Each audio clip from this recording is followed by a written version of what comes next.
Assalamu alaikum everyone. Today we will continue the topic of volume studies, that is from chapter 10. And up till now we have looked at volume characteristics, basically the variation in volume. So in the previous lecture I showed you some graphs where the volume was changing according to time of the day of the week, and the season or month of the year. And I tried to explain why these variations can happen on different types of highways and locations. Today we'll start the discussion about intersection volume studies. And so volume studies at intersections are done manually. I mentioned it in the previous the chapter about traffic data collection as well. Why they are done manually? Because if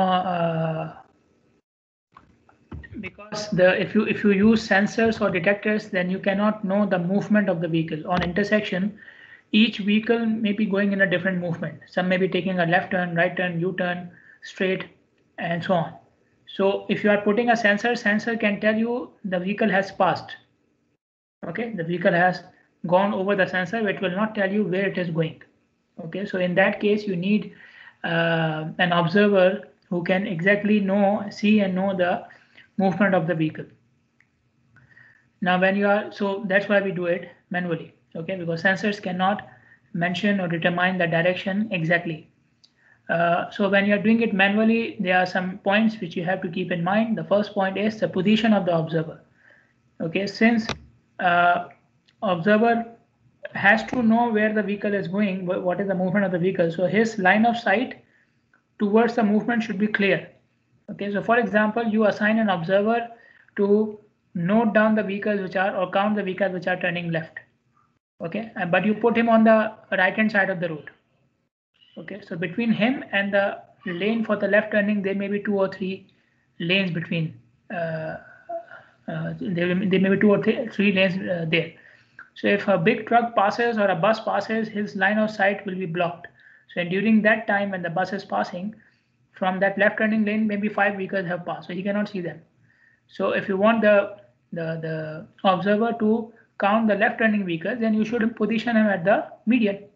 Okay, so this is just an example. So the point here is, when you tell the observer you have to count the vehicles which are going in this movement, straight, meaning through, or right or left, then you must give him or position him so that his line of sight to that movement is most of the times clear.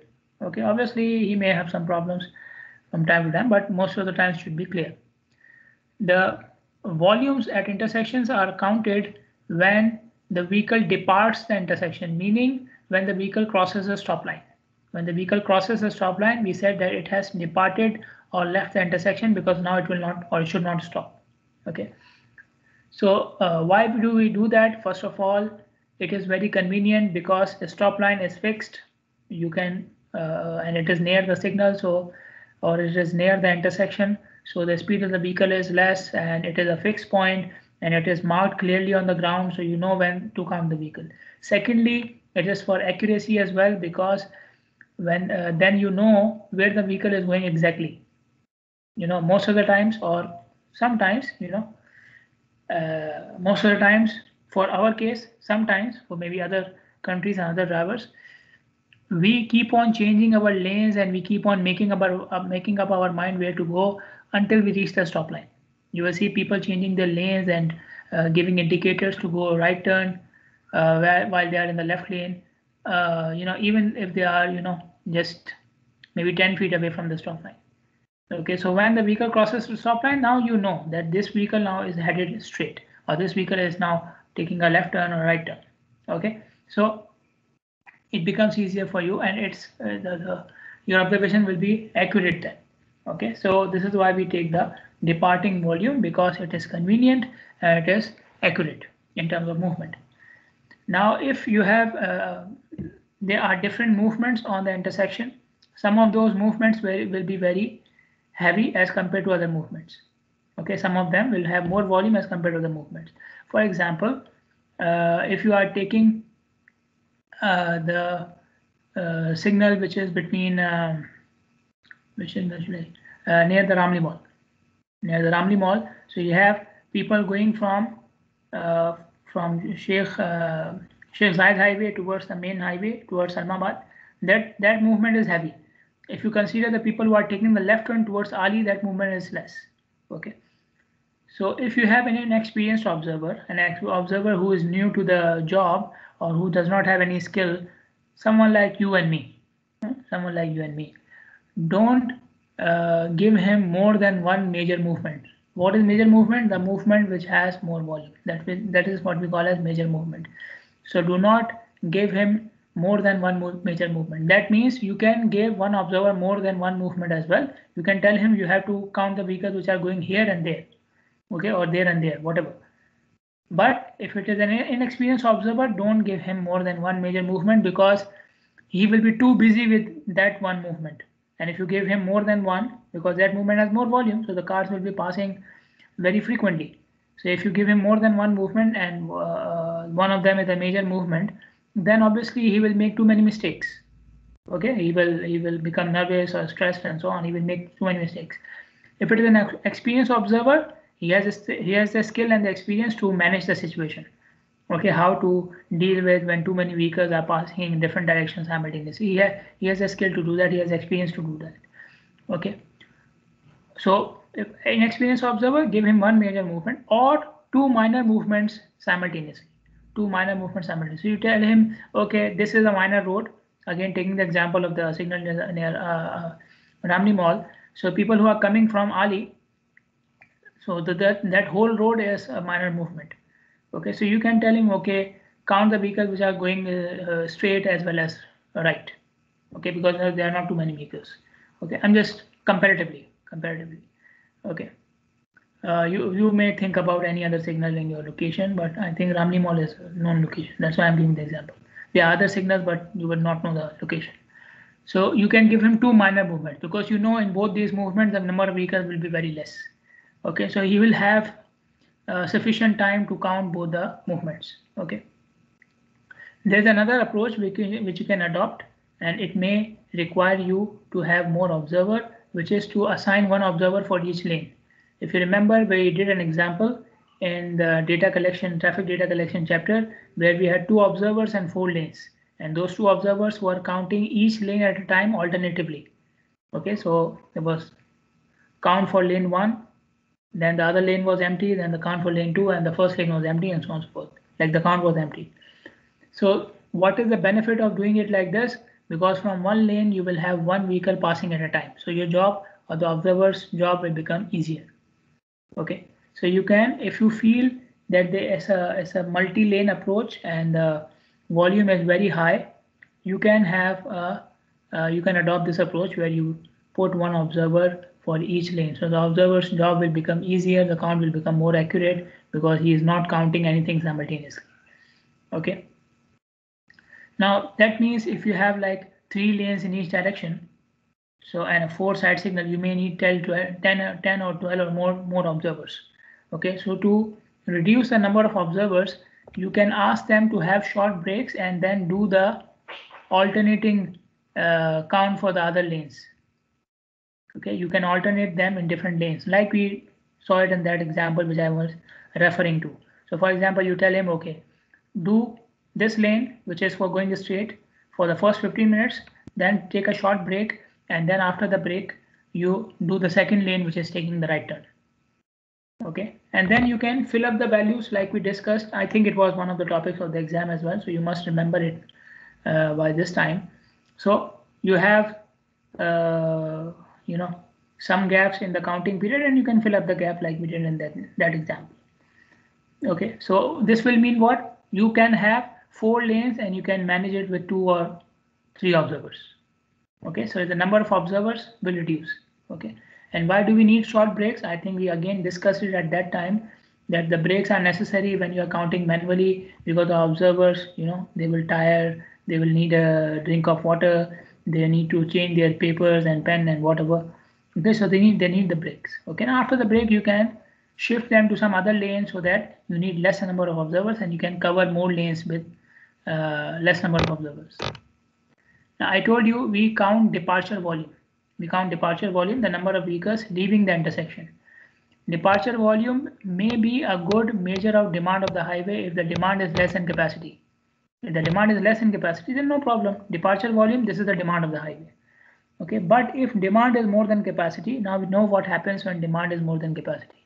Then we have a queue build up. The queue starts building up. People cannot move past the highway. People cannot move past the intersection. They come and they become the part of the queue. Okay, they become part of the stuff. So in that case, demand or departure volume is no longer the demand of the highway. The demand of the highway is the arrival volume. Arrival volume. Okay, so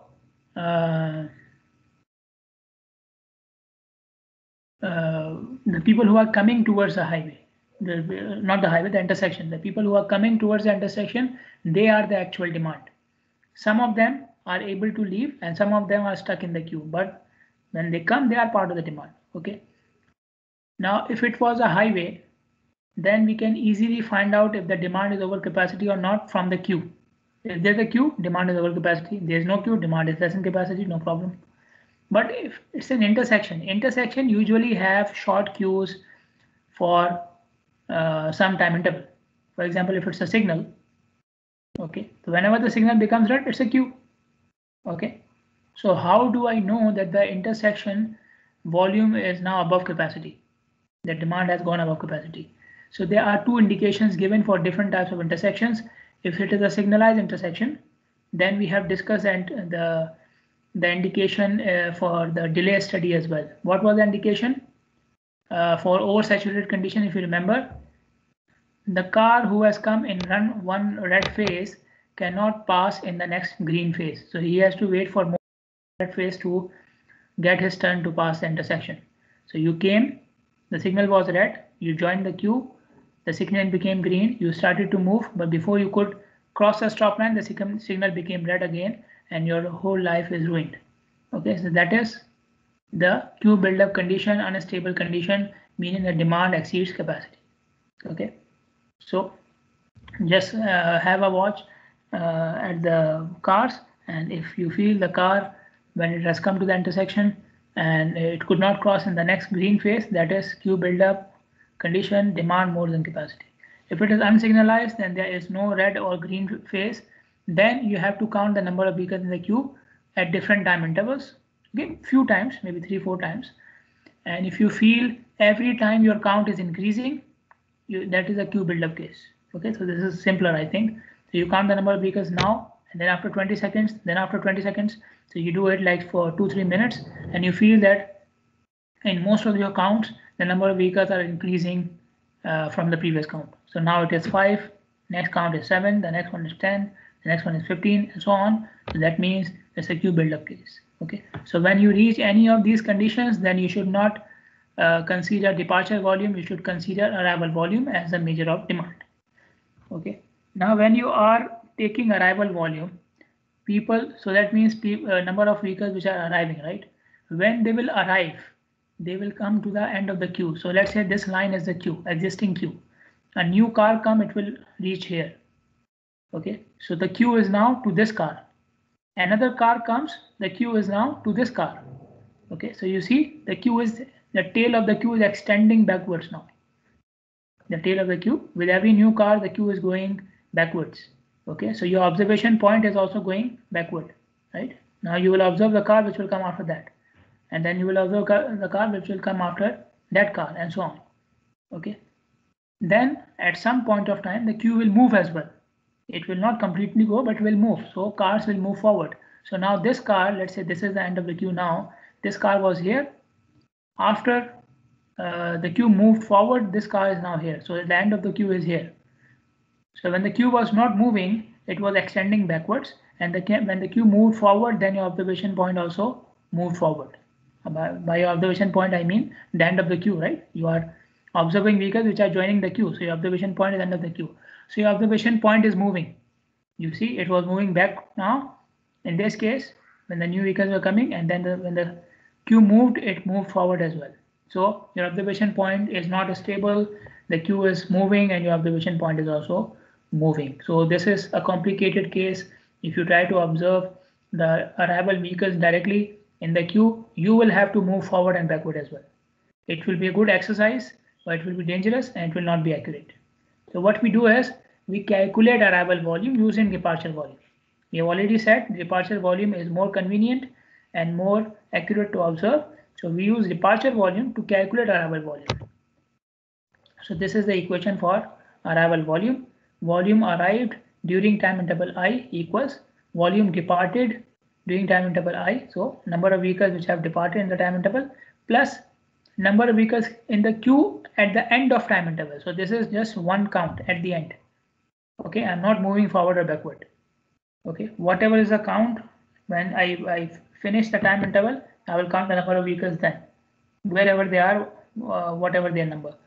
Okay, so if my time interval is from 10 to 12 to 12:15, so I will just count the number of vehicles in the queue at 12:15.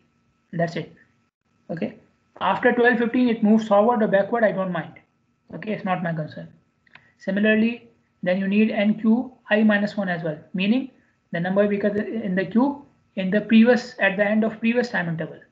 So if my time interval was from 12 to 12:15, so NQI is at 12:15 and NQI-1 is at 12 exactly. Again, after 12, before 12, if it was moving forward or backward, I don't mind.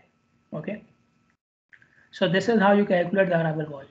Let me show you an example and I will tell you how did we get this equation as well. So this is a count which is taken from 4 to 6 p.m. So they have counted departing vehicles and they have taken the queue length. Okay, at the end, 4 to 4:15, number of vehicles departed 50. No vehicles in the queue. That means arrived also 50. All of them arrived. 50 arrived and all of them departed. So no vehicles in the queue. Okay, so whenever there are no vehicles in the queue, that means arrival is equal to departure, right? 4:15 to 4:30, same case. 4:30 to 4:45, 62 vehicles departed. 5 are in the queue. So how many came actually? 62 who departed and 5 who are in the queue. All of them came, right? So 62 plus 5 means 67. So arrival volume is 67. If I apply this equation here, how did I get the arrival volume from this equation? VDI was 62, number of vehicles departed 62. Number of vehicles in the queue 5, so 62 plus 5. Number of vehicles in the queue in the previous time interval was 0. Okay, so 62 plus 5 minus 0. So there's a minus 0 here, which they did not write. So the number of vehicles in the queue is 67. Okay, then 4:45 to 5, 65 vehicles departed, 10 are in the queue. Out of these 10, 5 were already there. So how many were added in this time interval? 5. So 65 departed plus 5 added in the queue. So the total arrival volume is 70. Okay. Now again, if you apply the equation, then DI is 65, NQI is 10, which is this value, and NQI-1 is 5. So you get 70. Okay. So I'm just trying to explain why do we have this equation. Okay. Then 5 to 5:15, same thing. 5:15 to 5:30, 60 vehicles departed. The queue was 12 earlier, now it became 5. So these 60 contain the 7 vehicles who moved from the queue as well. The queue reduced, right? So 7 vehicles moved from the queue and those 7 are part of this 60. So how many actually arrived in this time interval? 60 who departed minus the number of vehicles from the previous queue. So 60 minus 7, 53. 53 arrival volume. And again, if you apply the equation, it will be 60 plus 5 minus 12. 60 is VDI, 5 is NQI, and 12 is NQI-1. So you get 53. Okay. Same thing here. Again, they did not write plus 0 here. There's a plus 0 here. And again, no queue means arrival become equal to departure.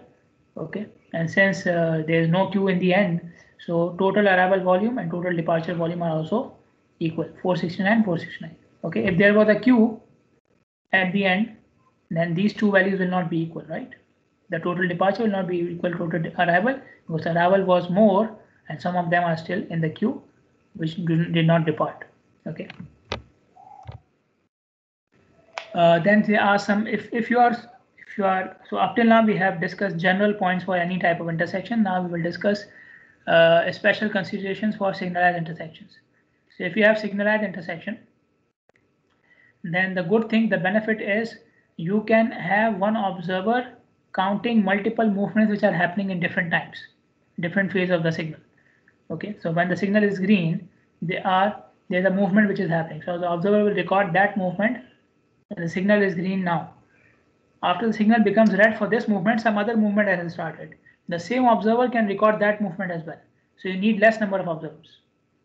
Okay, and just to mention, you can keep all these things in mind when you are doing the counting for your project. I'm talking about people who are doing intersections, people who have 4 or 5 people in the group. They can use all these points which I have discussed up till now, and even what. Okay, so you can have one observer observing multiple movements which are happening in different times. Then we have the concept of cycle length of the signal, right? Remember I told you when we were doing the delay study, cycle length is the time taken by the signal to complete all the movements, right? So cycle length is when you have red, it starts when you have red and it will end when you have the next red in the same direction. Okay, because by that time it has completed all the movements. Okay, so your count period must be a multiple of cycle length. So if your cycle length is 90 seconds, or let's say, yeah, 90 seconds. 90 seconds means 1.5 minutes. 90 seconds means 1.5 minutes. So if your cycle length is 1.5 minutes, then your counting period should be a multiple of that. So a multiple of 1.5 minutes is 3 minutes, 4.5 minutes, 6 minutes, 9 minutes, 12 minutes. But it cannot be 10 minutes, right? It cannot be 10 minutes. 10 is not a multiple of 1.5, right? So your cycle length should be a multiple of the counting period. Sorry, the counting period must be a multiple of cycle length. Then we have actuated signals. What are actuated signals? These are the signals controlled by detectors and sensors. So these detectors and sensors, they sense or observe how much volume is coming in each direction, and then they change the signal timing. They change the signal timing. So that means what? The cycle length can also change. The cycle length can also change. Okay, so maybe you started the observation and the cycle length was 60 seconds. You finished, the was higher, so cycle length became 70 seconds. Okay, so if the cycle length is not constant, then how can I take the multiple of cycle length? In that case, all these actuated signals have a maximum cycle length or a limit for the cycle length above which their value will not go. Okay, so for example, they have a maximum of 120 seconds. So they can keep on changing the value. The signal may keep on changing the value according to volume until it reaches 120 seconds. Now it will not go beyond 120 seconds even if the volume is higher or lower. I mean, even if the volume is higher, it will not increase the cycle length more than 120 seconds. Okay, so maximum cycle length can be known from the specification of the signals because it is a constant for actuated signals. Okay, for actuated signals, you can know the maximum cycle length from the specification of the signal or from the programmer who programmed the signal, and then you take the multiple of that cycle length, the maximum cycle length. Okay, the actual cycle length may not be that much. It may be less or equal to that, or it may keep on changing, but we know that the maximum is a constant. Okay, so then you take the counting period, which is a multiple of the maximum cycle length. Okay, another point, and then I will come back why we are saying multiple, that we know in manual counting study there are breaks as well. Okay, so your total counting period as well as the actual counting period should be a multiple of cycle length. For example, you tell the observer count for 5 minutes and take a 1 minute break. So your total counting period is 5 minutes, and without the break your counting period is 4 minutes. 4 minutes should be a multiple of cycle length and 5 minutes should also be a multiple of cycle length. Okay, so if your cycle length is 90 seconds, both these values are wrong. If your cycle length was 90 seconds, both these values are wrong. If your cycle length was 90 seconds, you tell him count for 6 minutes. So 6 is a multiple of 1.5, no problem. And take a break of 1 minute. Now it's a problem because without the break, his actual counting period is 5 minutes. So this is wrong. Okay, what we can tell him? Okay, count for 6 minutes. take a break of 90 seconds. This is possible because then the remaining will be 4.5 minutes, which is a multiple of 90 seconds again. Okay, so total counting period and actual counting period should be a multiple of cycle length. Why we are keep on emphasizing multiple of cycle length? Again, take the example of 90-second cycle length and a counting period of 5 minutes. If the counting period is 5 minutes, in 5 minutes, how many cycles you can have? Each cycle is 90 seconds. Okay, so you will have 3 full cycles, meaning 3 times each direction will have green. Okay, but then after that you are left with 30 seconds extra. In that 30 seconds, some movements will happen and some will not happen. Remember, for all movements to happen, you need to complete the cycle. So in the 30-second cycle cannot complete. So some movements had the green and some movement did not have the green. So what will happen? The volume for those movements will seem higher than the other movements. Okay, the movement which received the extra green time in the remaining 30 seconds, that movement will show more volume than the others.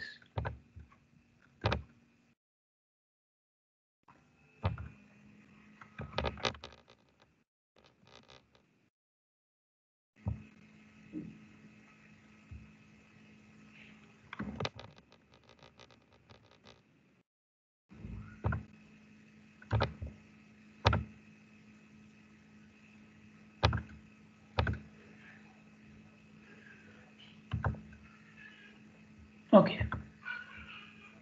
so to make sure that in our counting period everybody has the same number of phases, every movement has the same number of phases, you must have a multiple of cycle length. Now I have a teacher who keeps on saying that every rule has an exception. So the exception is when you have actuated signals, because in actuated signals we are not taking the actual cycle length, we are just taking the maximum. So the actual number of phases may not be equal for each movement. Okay, but this is allowed. This is allowed for actuated signals. Why? Because you do not know or you cannot fix the actual cycle length, because then it will not remain actuated signal. So the first problem is I do not know the actual cycle length, so I have to rely on the maximum cycle length. Secondly, the movement which has more volume will have more green time, and the movement which has less volume will have less green time because of the sensor and detector. So the problem of having more volume or less volume, or having more time for a movement which does not have more volume, is already solved by the signal itself. The signal itself is adjusting the timing, right? So the movement in my counting period, in my observation period, the movement which has more time had actually more volume as well, because the signal is programmed to give that movement more time. Okay, so I don't have to worry about the number of phases in that case. Okay, so actuated signal is an exception where you are not taking the actual cycle length, you are taking the maximum cycle length. In that case, each phase may not have same number of each green times. Okay, and that is allowed. For actuated signals, the counting period should be the total counting period should be 5 times of maximum cycle length. 5 times. I don't know how did they come up with this, but it should be 5 times, at least 5 times of maximum cycle length. Okay, at least it can be more than that, it should not be less. So if your maximum cycle length was 180 seconds, 180 into 5 gives you I think 900. So your minimum counting period should be 900 seconds. It can be more than that, but not less than that. Okay, 5 times of 180 is 900, right? Anyways, whatever it is. Then there are few representations of the intersection volume. This is one representation. Okay, so you have the information at the top, general information, location, date, time, observer, city. Okay, and then you have the sketch of the intersection. Within this sketch, you see the boxes, and the boxes are connected to each other with arrows. The numbers in the boxes are the number of vehicles. Okay, so you see, take this for example. So you have a bigger box here. This big box indicates the total number of vehicles from this approach. So total is 525. Now this 525 is divided into different movements. Okay, so for example, so it is divided into 3 movements. So you see 3 boxes here, 25 going right, 490 going straight, and 10 taking a left turn. Okay, so the number in the box is showing you the number of vehicles, and then the arrow connected with the box shows you the direction of the movement. So the right hand side arrow means it's right turning, the straight arrow means through or right, through or straight, and then the left arrow means left movement. If the box is connected with the arrow tail, that means the vehicle are going from here. If the box is connected with the arrow head, that means the vehicles are coming here. So you see 375 vehicles coming here. Okay, out of these 375, 25 are coming from here, from this tail, and 50 are coming from here, from this tail, and 300 are coming from this tail. Okay, so this is one way of representing the intersection volumes. Another way is this one. Again, you see arrow heads and tails, but there are no boxes now. Okay, so on each approach, either you see an arrowhead or arrow tail. If there's an arrowhead like this one, that means the vehicles are coming here. If there's an arrow tail, that means the vehicles are leaving from here. Okay, the numbers inside the tail or head shows you the number of vehicles. So 7,387 vehicles came here, and 8,139 vehicles left from here. Okay, you see the name of the roads here as well. These are the name of the roads. You see some basic information here, counting period, time, date. Okay, and the arrowheads and tails are connected with lines, and with the lines you see the numbers again. So these are the numbers for each movement now. So the total number is given in the arrowhead or tail for approach, and for the total for the movement it is given on the line. Okay, so this line is connected with this tail and this head. So this means 730 vehicles are coming from here and going here. Okay, then you see this line, the number is 646. So 646 vehicles are coming from this tail and going to, sorry, they're coming from this tail and going to this head. Okay, coming from this approach going here. Okay, then you see the number here. This is for straight. So they are coming from here, from this approach, and they're coming, they are going here to this approach. Okay. Another important thing or interesting thing about this diagram is the scaling of the arrowhead or tail. You see the width of arrowhead or tail is not the same in all the directions. The width is according to the number of vehicles, and they have given the scale here. So if the number of vehicles are up to 10,000, the width should be this much. If it is at 8,000, the width should be this much. Okay, if it is 6,000, the width should be this much. Okay, so this tail is wider than this head. Why? Because this one has 8,100 vehicles and this one has 6,500 vehicles. Okay, so the least width is of this approach, and the highest width of this is of this approach. Okay, so the good thing about this type of representation is you don't need to look into the numbers. You don't need to look into the numbers to tell me how many, like which direction has more volume. You can just look at the which direction has a wider or a thicker tail or head. Okay, and you know that this direction has more volume than the other directions. Okay, this is the representation adopted by Bahrain Ministry of Works. Okay, so you have the basic information here, the name of the intersection, date, time, the coding, okay, the north direction. Then you see the sketch. In the sketch they have mentioned the name of the highways. Okay, so this is the intersection between Sheikh Salman Highway, Salmanabad Avenue and Oman Avenue. Okay, and then you see they have given the peak periods here. Okay, so peak period according to different times of the day. So you have one in the morning, one in the afternoon. PM peak means afternoon, and then we have one in the evening. Okay, which is from 6 to 7. Okay, so these are the peak periods. Then you come to each approach, you see 4 boxes, line of 4 boxes. Each box represents a different movement. Okay, so the right hand side box represents right turning, the second one represents straight, third one represents left, and the fourth one represents U-turn. Okay, if there was no U-turn, then you will only see 3 boxes and so on. 3 boxes in each line. Okay, and then you see 3 lines of boxes. Okay, so there are total 12 boxes in each approach. Okay, and each line has 4 boxes. So the number of boxes in each line are for different movement, and why we have 3 lines for each peak period.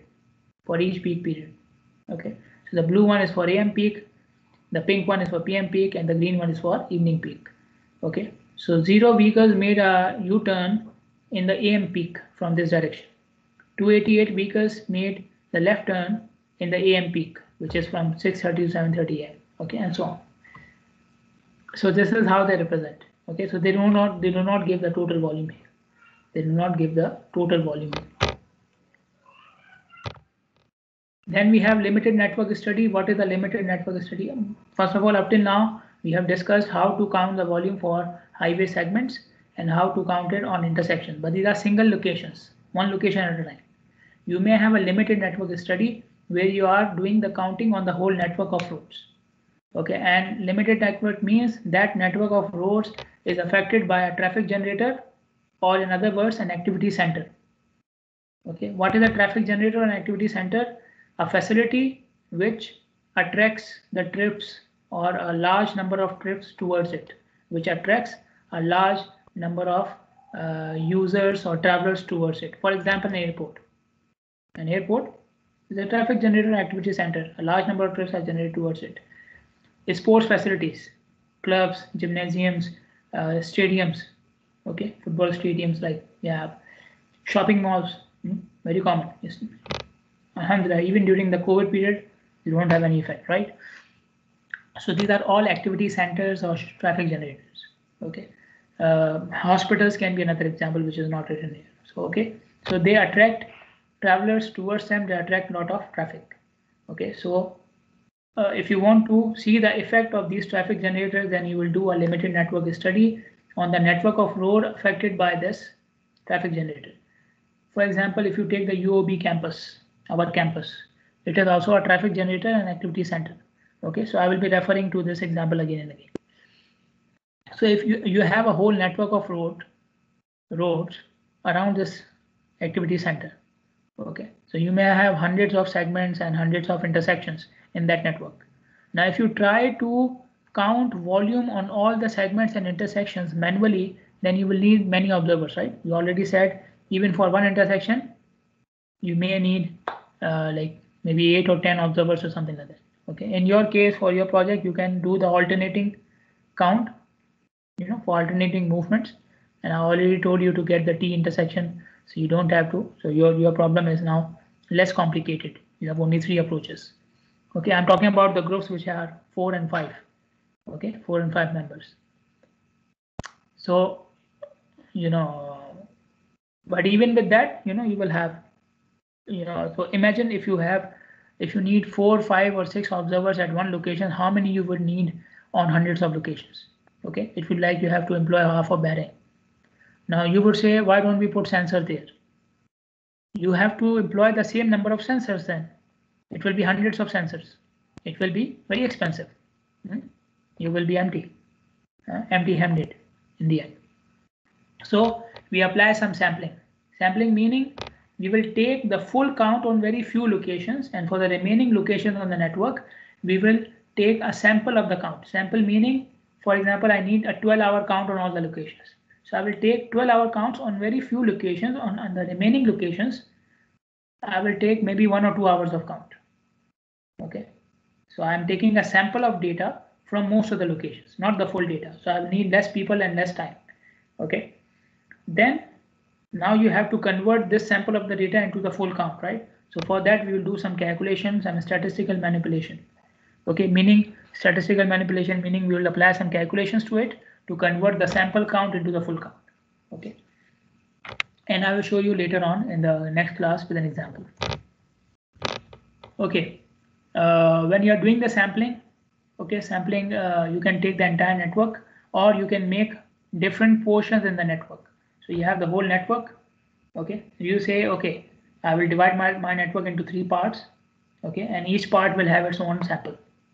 Okay, now for the entire network or the part of the sample, part of the network, whatever you want to take the entire network, fine. You want to divide the network into smaller parts, fine. For each part or for the entire network, whatever is the case, you will select some locations on which you will take control counts, and when you select the other locations will become coverage counts. What is the difference between control count and coverage count? The one which I already told you. Control counts are taken for full time period, coverage counts are taken for a part of the time period, sample. Okay, so the sample counts are also known as coverage counts. They are not for full time period, they are for a specific portion of the full time period, required time period. And control counts are full time period. This is the difference between them. Okay. Now when you have to make sure that the control counts and the coverage counts have similar traffic patterns. They are similar in terms of traffic patterns. If they are not, then you make sub portions. I already told you. You divide the network into smaller networks or smaller parts, and then you have control and coverage counts within those parts. Okay. So you cannot say, okay, I will, for example, if you take the example of our the UOB campus in Isa town, you cannot say, okay, I will have one control point at Sheikh Salman Highway, and the coverage locations will be in the street, the local streets which are in front of the schools, because they are completely different. Sheikh Salman Highway cannot be compared with a local street. Okay, so for that street you need another control count. Okay, so control count and coverage count locations must have similar demand pattern. If they are not, then you need to maybe make it into another part of the area, or maybe you need to have a control count within the same type of location. So there are some guidelines here. The guidelines are, first of all, the ratio of control to coverage count should not exceed 1:20. Should not exceed 1:20. For example, you have 30 coverage count locations. If you have 30 coverage count locations and you have one control count location, then you are exceeding the ratio, right? Because the ratio is now 1:30.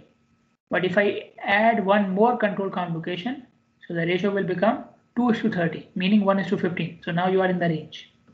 Okay. So first of all, the ratio of control to coverage count should be within a range. Okay.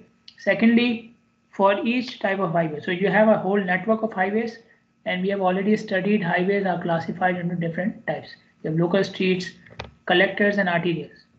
Okay.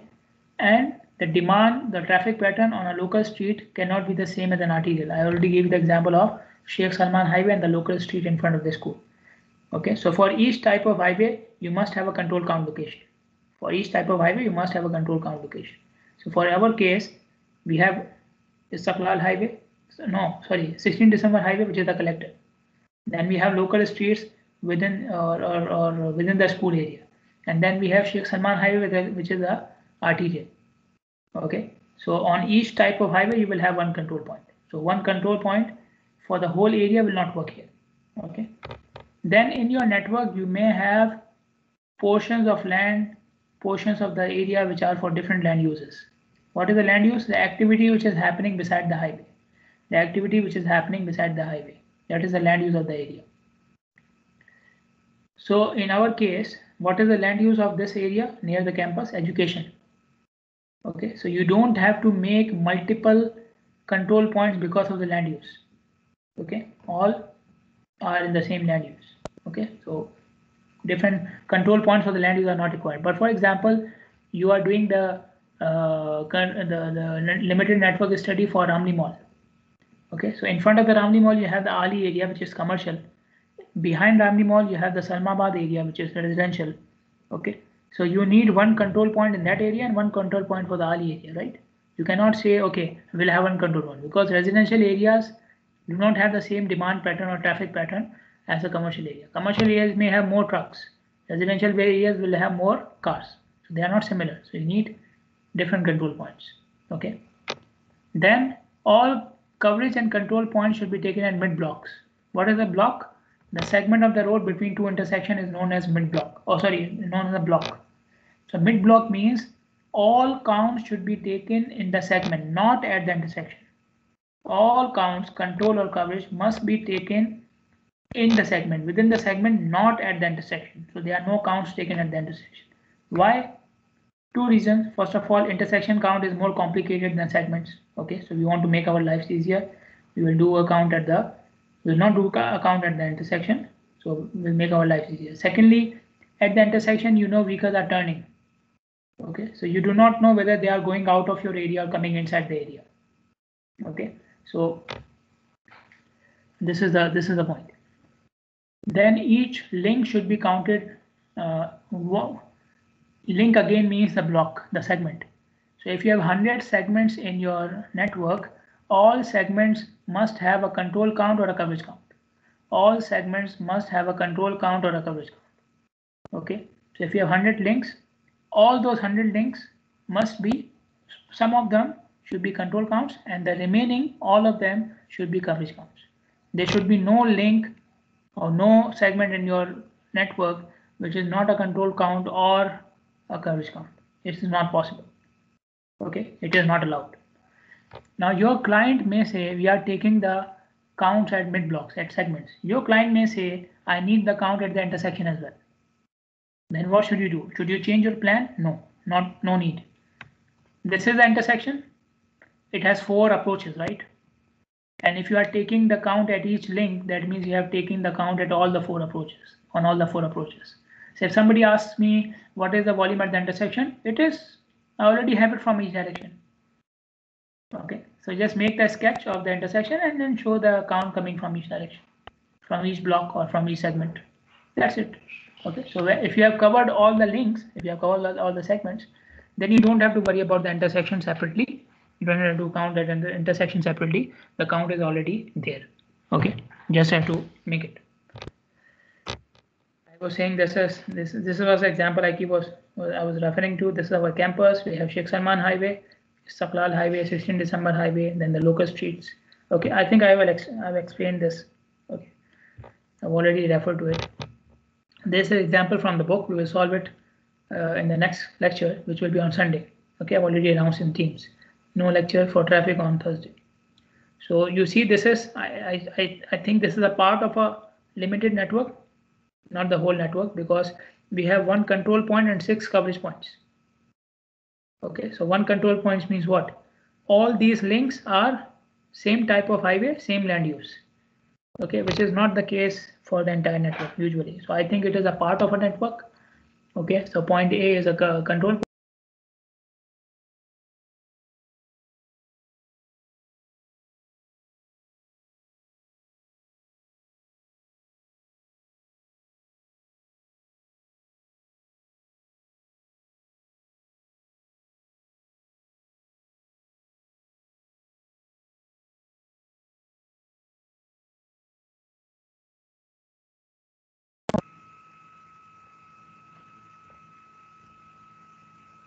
So which point did you get? Which point you didn't get? When did the mute happen?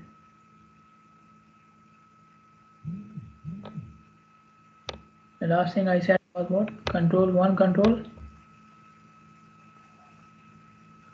1 control point for each land use. Is what you mean?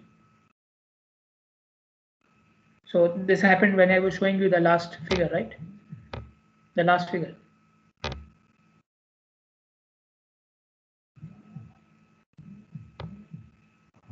This one, right? This one. Yeah. So you did not miss much. Alhamdulillah. Okay. So I said it feels like this is 1 control point in the entire network. Okay. Or so I was saying that it feels like this is a portion of the network. This is a portion of the network because in the you have 1 control point. That means all these highways are of the same type and all the land use is also of the same type. Because if it was a different type, then I would have had another control point, right? So okay, so I feel that this is a part of a network. Okay, you may have another part in which the different types, the highways are of different type and they will have their own control point. So this is what I was saying. Okay.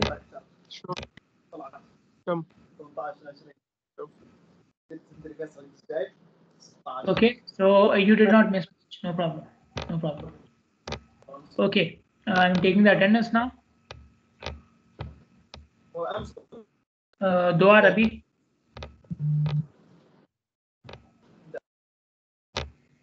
Again, if you see your name, raise your hand. Okay, if you see your name on the screen, raise your hand. Amna Muhammad, Muhammad Usama,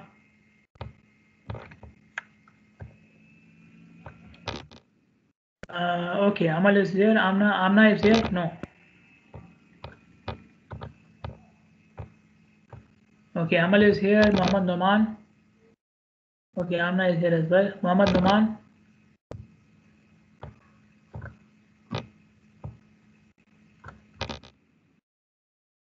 Okay, Ali is here. Hakima Ali. If I mark your attendance, you can leave. Hakima Ali is here. Okay, fine. Yes, Amna, I marked you. Zahra Sayyed. Okay, she is here. Abdullah Jaliluddin. Jaliluddin is here. Abdul Rahman Ibrahim. Mujib Salah.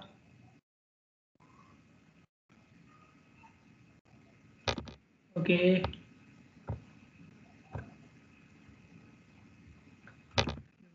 You can do it like this.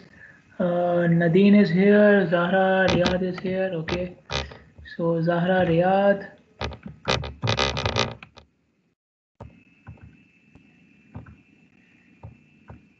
Nadine is here.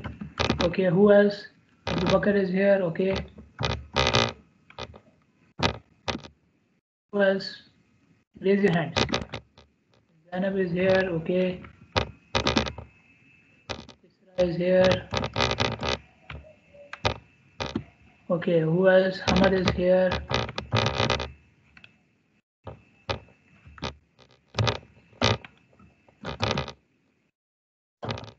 Ali is here. Okay. Abdullah Husamuddin. Asil is here. Okay. Fatma Ahmed is here. Join. Okay. Fatma is from, you are from the other section, I think.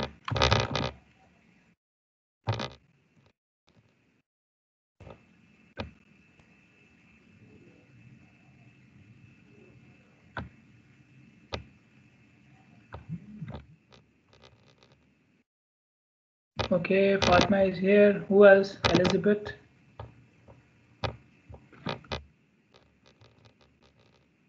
Elizabeth, done. Who else? Latifa. Latifa, done. Khalid, you are from the other segment, right? Khalid Qasim, done. Maryam. Okay.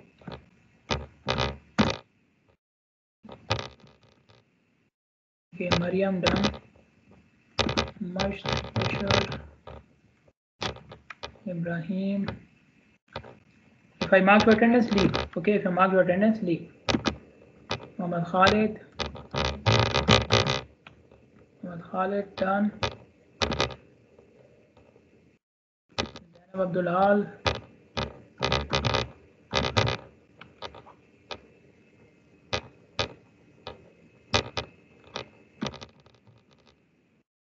Okay, Zainab is done. Who else? Huda.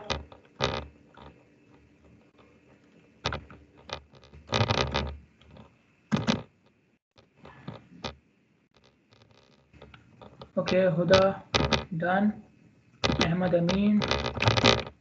Okay, done. Who else? Anybody left? Fatma? I think they marked you. Or not yet? Fatma, okay, done. Khalid, Dana Isa, okay.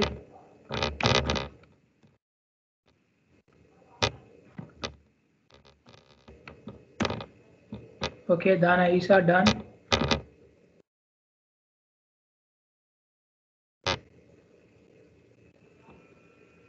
Amna, done. Okay, Ali Abdul Razak.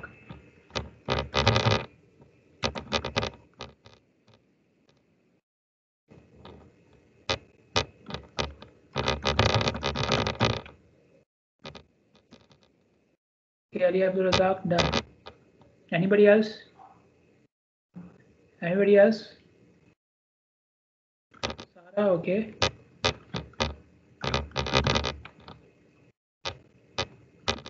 Done. Khalid, done. Done. I marked you. Okay, so see you all next week, inshallah. Assalamu alaikum.